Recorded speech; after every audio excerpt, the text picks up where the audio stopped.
Эми азыркы аткара турган иш-чарабыз үрөндү эгүүгө даярдоо. Үрөндү эгүүгө даярдоо дагы өзүнчө эң маанилүү агротехникалык эрежелерден болуп, ал өзүнө бир канча иш-чараларды камтыйт.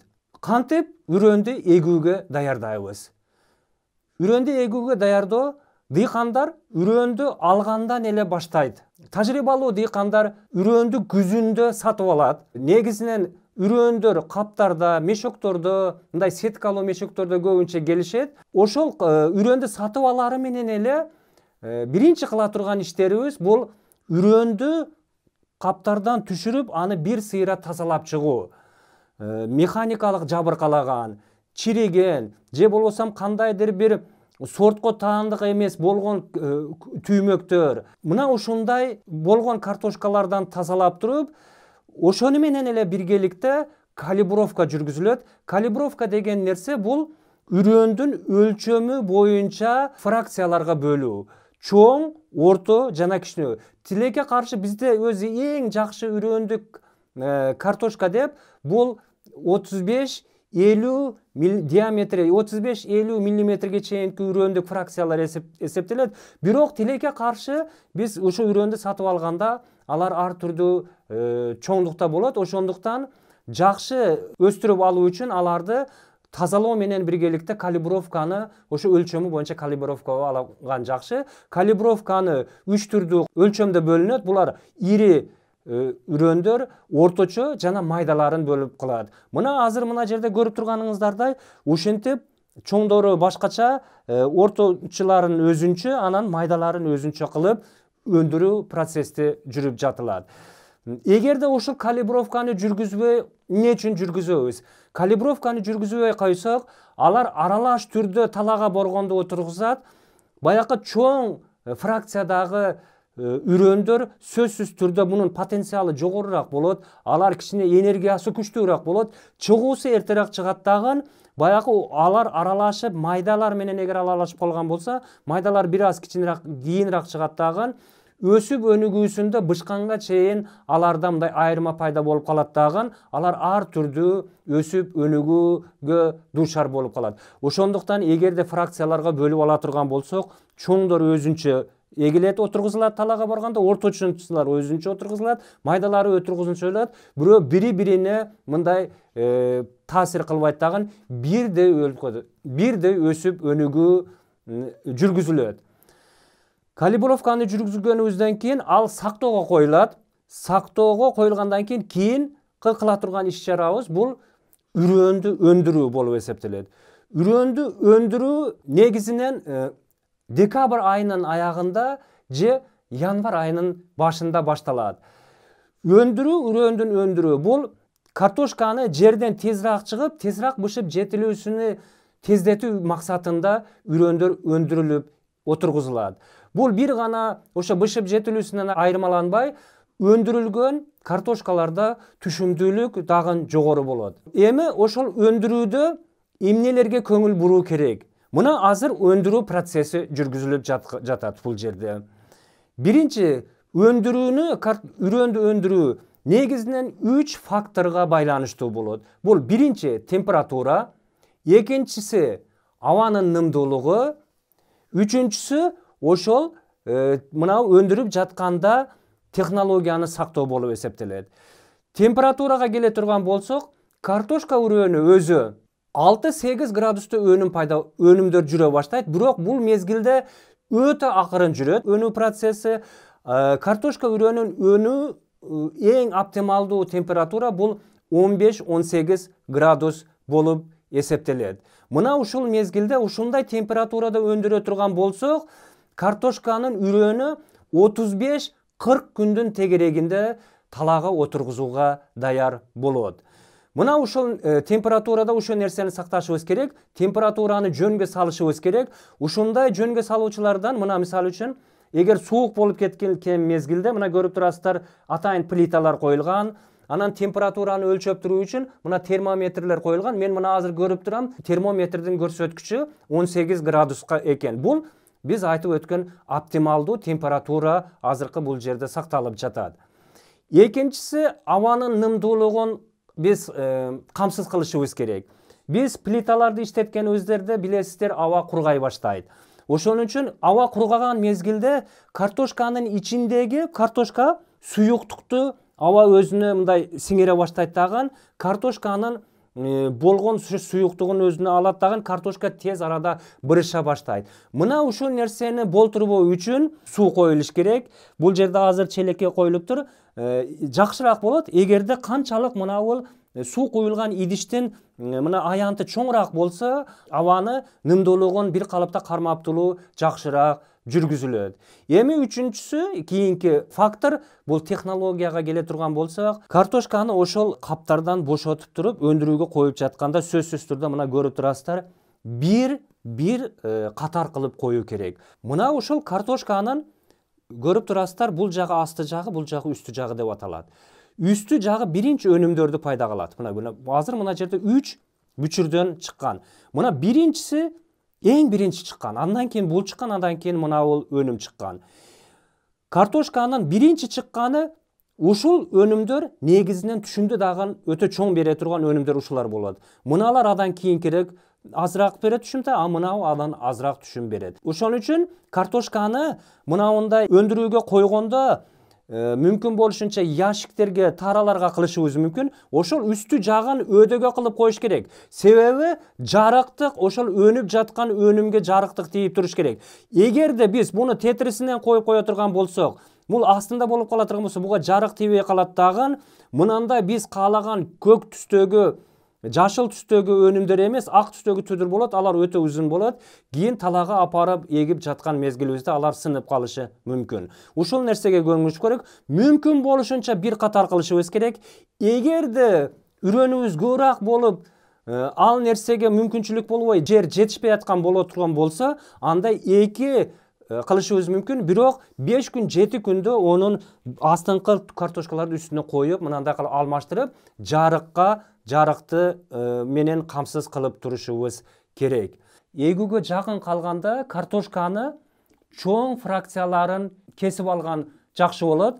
Кесүүнү эгүүгө эң кеминде 7-8 күн калганда жүргүзүшүбүз керек. Себеби кесилген картошка үстүндө чел пайда болуп, талага отургузганыбызда ал жабыркаланбай турган деңгээлге жетип калат. Эми кесүүнүн дагы өзүнүн жолдору бар. Биринчи жакшы даярдык көрүп алышыбыз керек.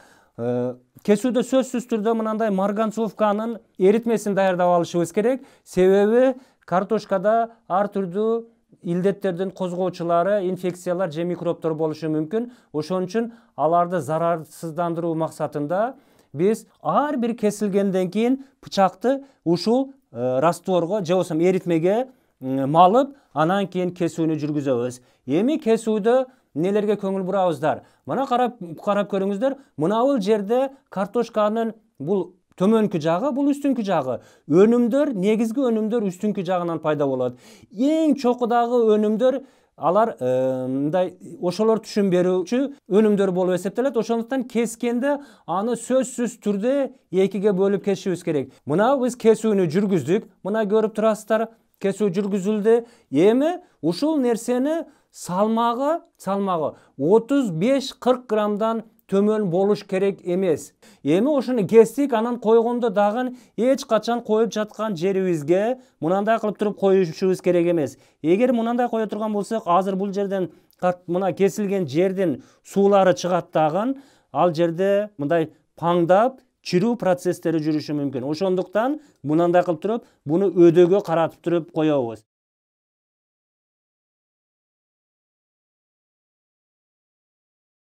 Эми картошка өстүрүүдө биз сиздер менен айтып өткөндөй, мына бул тала азыр күзүндө даярдалган тала. Бирок бул жерде айтып кетүүчү нерсе, күзүндө жерди даярдап, жөөктөрдү тартып даяр кылып коебуз. Бирок эгүүдөн мурда дагы бир жолу ошол жөөктөрдү жаңыдан тартып коюшубуз керек.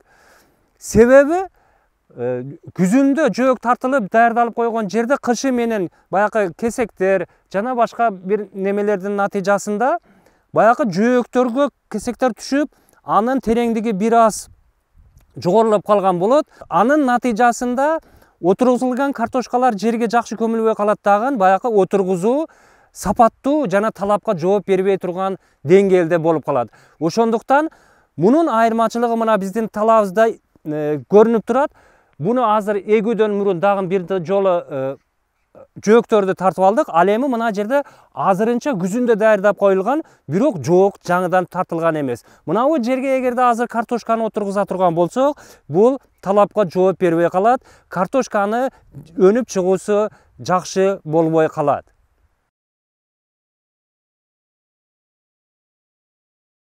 Картошка отургузуунун башка агротехникалык эрежелер сыяктуу эле өзүнүн эрежелерин сактоо керек. Биринчи кезекте эгүүнүн мөөнөтү кайсыл мезгилде эгилет. Картошканы эгүүдө биринчи кезекте ошо температура, топурактын температурасы 6-8 градус туруктуу болуп калганда эгүү башташ керек. Бирок мүмкүн болушунча картошканы ошол өзүнүн шарты келгенде эң эрте эккен жакшы. Себеби канчалык кечиктирилгенде эрте бишүүчү, айрыкча эрте бишүүчү картошкада кечиктирилип эгилгенде бул картошканы түймөктөрү түйүлүүсү ысык абага туура келип калат дагы. Бул мезгилде картошканын түшүмдүүлүгү кескин түрдө төмөндөп кетиши мүмкүн. Ошондуктан шарт келгенде эрте ошол келиши менен баштаган жакшы болот. Экинчиден, картошканын схемасын, эгүү схемасы бар. Эрте бышуучу картошкалар орточо эсепте азыктануу аймагын талап кылат да. 2000 сантиметр квадраттын тегерегинде болот. Жөөктөрдүн аралыгы картошка үчүн эң ыңгайлуу, оптималдуу бул 70 сантиметр. Мына азыр көрүп турасыздар, жөөктөр 70 сантиметрге тартылган. Ал эми үрөөндүн аралыгы же болбосо өсүмдүктүн аралыгы 25-30 сантиметр болушу керек. Мындайча айтканда 1 гектар жерге 50-55 миң жыштыктагы өсүмдүк жайгаштырылышы керек. Андан кийинки дагы бир эрежелеринен бири бул картошканын отургузуунун тереңдиги. Бул топурактын тибине байланыштуу болот. Оор, чополуу топурактар 4 сантиметрден 8 сантиметрге чейин болот. Ал эми жеңил, борпоң жерлерде 8-12 сантиметрге чейин тереңдикте эксек болот. Картошка канчалык терең эгилсе, түшүмдүүлүк ошончолук жогорурак болот. Бирок картошканы мына топурактын типтерине карап туруп, оптималдуу тереңдикти тандашты билишибиз керек. Картошканы отургузууга киргизебиз. Мына үрөндөрүбүздө 5-6 күн мурун кесилип даярдалып коюлган. Эми картошканы мына отургузууда эң дагы бир көңүл буруучу нерсе эрте бышуучу картошкада. Көрүп турасыздар, күн бул жактан тийип турат. Жөөктүн бул жагына күн жакшыраак тиет. Ошондуктан отургузууганда мына картошканы бул жагына тереңдигин алып туруп, бул жагына койгон жакшы болот. Белгиленген аралыкта 25-30 сантиметр биз айтып өткөн аралыкта отургузабыз.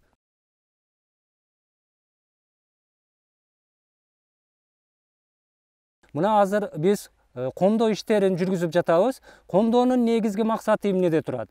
Биринчи кезекте комдоодон максат биз топуракты мүмкүн болушунча өсүмдүктү түбүнө жеткирүү болот. Анын негизги максаты болуп туруп, картошка өзүнүн сабагынан кошумча тамырларды чыгарат. Ошондуктан биз кошумча тамырларды чыгарып, мүмкүн болушунча биз берген жер семирткичтерди жакшыраак суу менен кошо өзүнө сиңирип алып, канчалык көп жакшы берилген азык элементтерин өзүнө сиңирип, жакшы суу өзүнө сиңирип ала турган болсо, өсүмдүк жакшы өсөт, жакшы өрчүйт. Жакшы өсүп өнүккөн өсүмдүк сөзсүз түрдө жакшы түшүм бере алат. Мына ошол максатта биз комдоону жүргүзөбүз. Комдоо иштери негизинен эрте бышуучу картошкаларда кээ бир убактарда 1, кээ бир убактарда 2. Негизинен биз дыйкандарга 2 жолу комдоону жүргүзүү сунушталат. Бул биринчиси бир жолу чабып, культивация жүргүзүлгөндөн кийин бир жакшына комдоо жүргүзүп, андан кийин сугат иштери жүргүзүлүп туруп, өсүмдүк дагы бир кыйла өсүп калгандан кийин дагы бир мына ушундай комдоону жүргүзүүнү сунуштайбыз.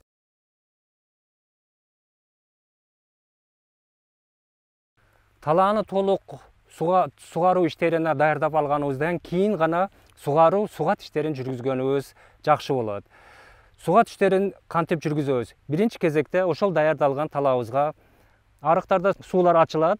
Жөөктөргө биринчи бир аз сууну киргизип алабыз дагы. Анан кийин жөөктөрдөгү суунун чыгымдарын жөнгө салуу үчүн биз ар түрдүү нерселерден пайдаланышыбыз мүмкүн. Эмнелерден? Биринчи бул чымдуу топурактардан коюшубуз керек. Жөөккө бир өлчөмдөгү суга кирүү үчүн, андан сырткары баклажкалардан же трубкалардан пайдаланышыбыз керек. Бирок алардын ичинен эң дыйкан үчүн ыңгайлуу жана арзан, анан өтө ыңгайлуу болгону бул полиэтилен пленкалардан пайдалануу болуп эсептелет. Полиэтилен пленкаларды төмөндөгүдөй кылып туруп биз жөөктүн баш жагына орнотуп алсак, суу жөөктөрдү жеп кетпейт. Ошондой эле суга жөөктөгү суунун чыгымын биз ушул нерселерди полиэтилен пленкаларын колдонуу менен толук жөндөп турууга жетишибиз мүмкүн. Эгерде биз бул нерселерди колдонбой турган болсок, жөөктөрдө суунун чыгымы ар түрдүү болуп кетет дагы. Кээ бир жерлерде суу көп кетип калат, кээ бир жөөктөргө суу чыкпай калат дагы. Сугаттын дагы бул жерде дагы ошол сапаты, биз айтып жаткан сапаты өтө тез төмөндөйт. Андан сырткары суу көп кирип кеткен жөөктөрдө суунун жердин эң биз үчүн керектүү болгон топурак катмары, өтө мындай баалуу болгон катмары суу менен кошо жуулат дагы. Жердин күрдүүлүгү кескин түрдө төмөндөйт. Бул эң акыркы натыйжада түшүмдүүлүктүн, картофелдин, башка өсүмдүк болсун, бардыгынын бул түшүмдүүлүгүн начарлатууга алып келет. Эми сугат иштерин жүргүзгөндө кандай талаптарга жооп бериш керек? Сууну берип жатканыбызда биз ушун эске алышыбыз керек. Картошка өсүмдүгү тамыр системасы анчалык жакшы өрчүгөн эмес. Бирок ошону менен биргеликте картошка өсүмдүгү ушундай өсүмдүк сууну жана азык элементтерин өтө жакшы өз кезегинде талап кылуучу өсүмдүктөр болуп эсептелет. Мына ошондуктан өсүмдүккө бир эле сугарып жаткан мезгилибизде дагы суу менен биргеликте, суу тамыр системасы суу менен биргеликте абаны дагы өзүнө сиңирип туруу шарты түзүлүү керек. Мындай шарттарга жетишүү үчүн сугатты картошкадагы баягы топурактын нымдуулук деңгээли толугу менен картошка өсүмдүгүнүн түбүнө чейин жетип келиш керек эмес. Картошка өсүмдүгүнүн түбүнөн эң кеминде 5-6 сантиметрден бир жагы, дагы 5-6 сантиметрден экинчи жагыдан кургак жер калыш керек дагы. Бул ошол картошкага бир эле мезгилде сууну дагы сиңирип алууга жана тамыры муктаж болуп жаткан абаны дагы сиңирип алууга мүмкүнчүлүк түзүлөт.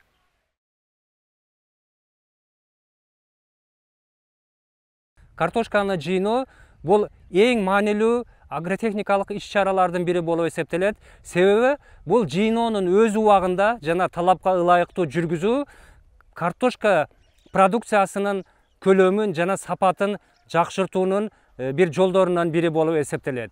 Биз мына азыр жыйноону өткөрүп жаткан талабыбыз Агата сорту отургузулган. Бул эрте бышуучу сорт болуп эсептелет. 20 февралда картошка жерге отургузулган. Бүгүн мына 7-июнь азыр картошканы жыйноосуна жүргүзүп жатабыз. Эми картошканы жыйноодо эмнелерге көңүл бурушубуз керек? Эмнелерге көңүл билиши керек дыйкан?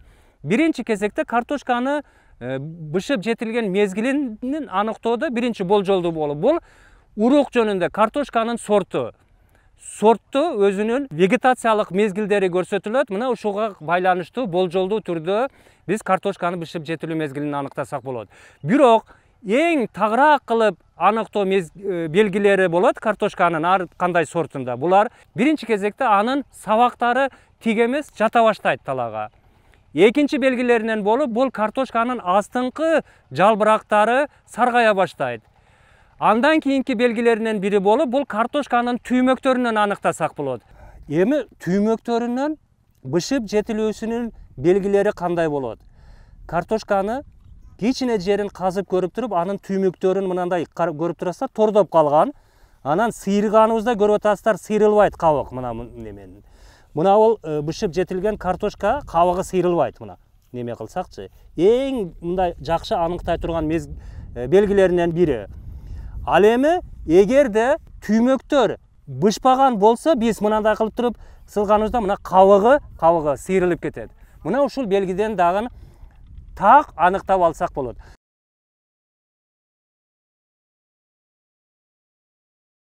Картошканын баягы биз айтып өткөн белгилери анык болуп, бүткөндөн кийин картошканы эми жыйноо башталат. жыйноодо эмнелерге көңүл бурушубуз керек? Биринчи кезекте ошол картошканын сабактары жерге жатып, анын астыңкы жалбырактары саргайгандан кийин сугат иштери токтотулат. Экинчи кезекте ошол картошканы казуудан 1 күн 2 күн мурун аны орок менен оруп, бул ошол картошканы казуу иштерин жакшыртууга, сапатын жакшыртууга түрткү берет. Андан кийин картошканы кийинки кыла турган иштерибиз бул картошканы казуу болот. Казууну дыйкандар ар түрдүү жолдору менен аткарат. Азыр мына дыйкандарда мындай көрүп турганыңыздардай кичинекей техникалар бар көпчүлүк дыйкандарда. Андан сырткары чоң техникалар менен дагы казып алса болот. Андан сырткары дагы дыйкандар ат менен дагы казуу иштерин жүргүзөт.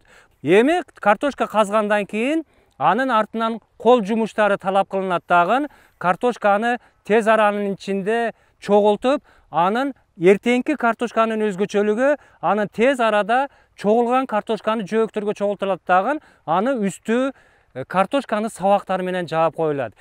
Картошкаларды жыйнап алгандан кийин кийинки кыла турган ишибиз картошкаларды фракцияларга бөлүү же болбосо картошкаларды сорттоо деп айтабыз. Анда картошкалар негизинен 3 фракцияга бөлүнөт. Бул чоңдору, анан ортомчу фракциядагы картошкалар, анан майда картошкалар деп бөлүнөт. Бул кардар менен келишкенде ар бир фракция өзүнчө бааланып, өзүнчө нарк коюлат. Сорттолгон картошкаларды каптоо иштери жүргүзүлө баштайт. Мынандай атайын каптар колдонулат, мынандай тешиктери менен. Себеби, эгерде бул тешиктер болбосо, капталган картошкабыз транспорт учурунда аба алмаспастан анын кызып, чирип кетиши мүмкүн. Ошон үчүн мынандай атайын тешиктери менен даярдалган каптар колдонулат.